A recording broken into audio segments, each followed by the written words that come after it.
If it's your first time in Beijing, of course you can visit the Forbidden City, the Great Wall, and all the famous sites.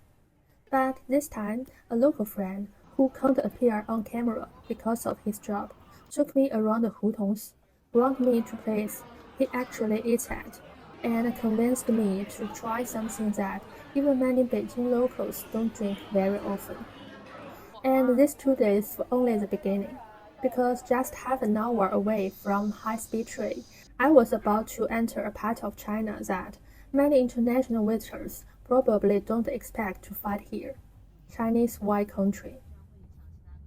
About a month and a half after my January trip to Ningxia, I started my second white trip in China. This time, I planned to spend 1 week visiting 6 wineries in Beijing and Hebei. Hebei is not as well known internationally as Ningxia, but it has one very special advantage. It's very close to Beijing. Some wineries are only 1 or 2 hours away by car. With the fastest high-speed train, you can leave this huge city and arrive near the vineyards in about half an hour. But before heading into wine country, I decided to spend 2 days in Beijing. We are not drinking wine yet. First, let's eat, walk through the hutongs, and see the real, and sometimes slightly strange, everyday life of Beijing. Our first stop was Xiaolaoman, a restaurant near the Drum Tower. It's right in central Beijing, only around 2 kilometers from the Forbidden City. The sign has both Chinese and English on it. The restaurants get very busy at mealtimes. The first character in its name means filling, so the name is already being very honest with you. Dumplings are one of the main reasons to come here. We ordered 3 different kinds. The first was their signature filling, with shrimp inside. The second was a vegetarian thinner filling. The third one was Spanish mackerel dumplings. Fish filling dumplings were quite common in coastal areas of North China. One of the signature dishes was Kung Pao chicken. The Chinese name is Gongbao Jingding. It did not originally come from Beijing, but it has become one of the best-known Chinese dishes outside China. This one smelled wonderful. It has a little sweetness to lift the flavor, but it wasn't sweet like a sweet and sour dish. I have also had General Tso's chicken at Chinese restaurants in the US. But I have to tell you, in China, we don't really have General Tso's chicken. It's a bit like Hawaii pizza not really being from Hawaii, or fortune cookies not really being from China. Food likes to travel, and sometimes it gets a whole new passport. If you are not ready for organ meat or fermented drinks, Kung Pao chicken is probably the sixth choice on this table. And then we had chao gar. Yes, chao gar. It's actually a traditional Beijing dish made with pork liver, pork intestine, and a thick, starchy sauce. I liked it much more than I expected. It was actually one of my top 3 dishes that day. We also had jiantur. It's made with Chinese cabbage and mustard. It's sharp, fresh, and a little spicy in the north. It was perfect after all the meat, dumplings, and heavier dishes. We couldn't finish everything, so we packed the leftovers and took them home.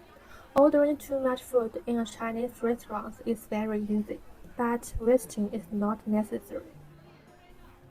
My friend also told me a very simple Beijing dining rule.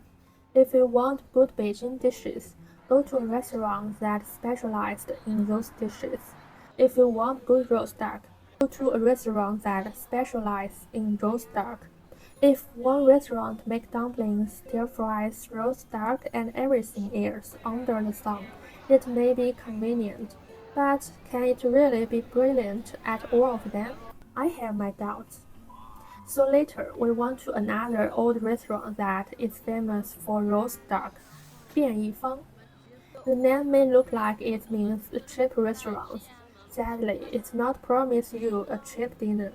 Here, the old meaning of the name is closer to convenient and suitable. 便宜坊 is best known for its closed oven roast duck. It's different from the open oven style that many international visitors may know. The duck is not roasted directly over the open flame. The oven door stays closed, and the heat inside slowly cooks the duck. The chef sliced it beside our table. The skin was very fragrant, and the meat still had plenty of moisture. Of course, we also need to talk about douzhi. First, douzhi is not soy milk. It's made from liquid left during the process of making mung bean starch. The liquid is fermented, which gives douzhi its very special sour smell and taste. In travel videos, it's often presented as a kind of Beijing curry taste. But honestly, the one I tried was not as scary as I expected. Maybe its restaurant made a lighter version. Or maybe I had prepared myself for something much worse. Beijing's old city was built around the Forbidden City. Today, the second ring road roughly follows the area where the old city walls once stood. If you want to experience Beijing instead of spending every day rushing from your hotel to different tourist sites, I would recommend staying inside the second ring road or somewhere near the old hutong areas. It may not be the most modern part of the city. Your room may not very big either, but when you step outside, you are surrounded by old houses, trees, small local shops, and people going about their daily lives. It's also convenient for places like the Forbidden City, Jingshan Park, Shichahai, or many traditional restaurants. Beijing's beauty comes from more traditional Chinese architecture and the shape of the old city. The palace, city gates, hutongs, old tree, and buildings that may not look perfectly neat, but have been lived in for many years. I hadn't properly explored Beijing for a very long time. Walking through this street again, I realized that, even though I live in China, this city can still surprise me. Instead, I went to Jingshan Park, just behind the Forbidden City.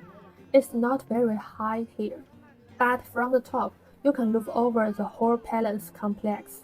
If you have limited time, or you can't get a ticket for the Forbidden City, this gives you another great view of it. I also stopped by Yonghe Temple, which is famous online for making wishes come true.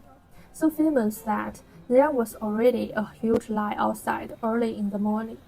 But the most interesting parts of Beijing are not always the famous sights. When I visit a new city or country, I often find it more interesting to watch how local people live than to finish a list of tourist attractions. At Shichahai, I saw people swimming directly in the lake. It didn't really look like an official swimming area, but I guess so many people kept doing it that eventually everyone just accepted it. Near an old city tower, a crowd of people were playing jams, a traditional game where you kick a weighted shuttlecock in the air using your feet. They were so quick and flexible that I looked like the one who urgently needed more exercise. And beside the road, I saw an older man practicing with a dagger. The morning before, he had been practicing with a long spear. I don't know what he is praying for. Maybe this is Beijing version of Assassin's Creed.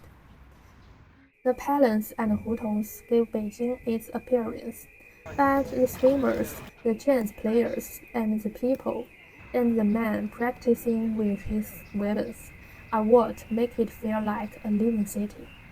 This is not simply an ancient city preserved behind glass.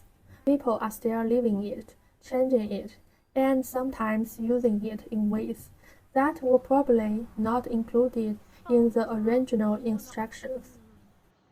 After 2 days, we left Beijing's old city and headed towards Huailai in Hebei. By high-speed train, it takes around half an hour. Outside the window, the city slowly gives way to mountains, a lake, and vineyards.